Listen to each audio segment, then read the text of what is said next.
Now, the creme de la creme of literary talent has converged on St Andrews for the International Poetry Festival known as StAnza. It's billed as one of the key events in the Homecoming 2014 calendar and has two main themes inspired by the Commonwealth Games and World War I. Here's Craig Miller.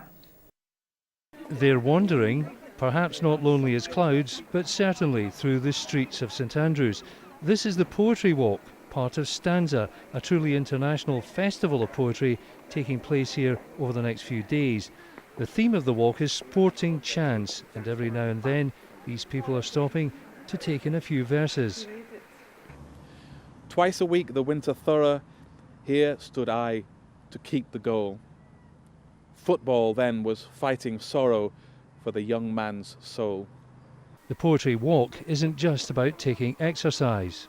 I think the intention is to get people out of doors and understanding that poetry is not a matter just for quiet, closed, dark rooms with fusty old poets reading fusty old poems. It is actually an outdoor activity, just like sport, which was the theme of this year's Poetry Walk. This week's StAnza at St Andrews is attracting an outstanding lineup of literary talent, including the Poet Laureate Caroline Duffy.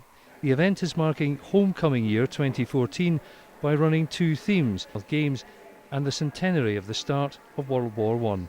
But there are other forms of poetry on show, including the most animated versions like this poetry performance acted out by Scotland's Poetry Slam champion, St Andrews student Carly Brown.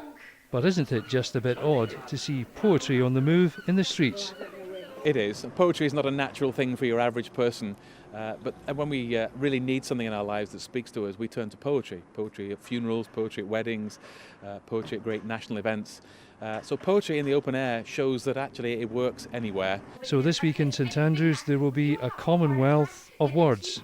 But does anyone know the collective noun for a bunch of poets? Could it be StAnza? Craig Miller, STV News, St Andrews.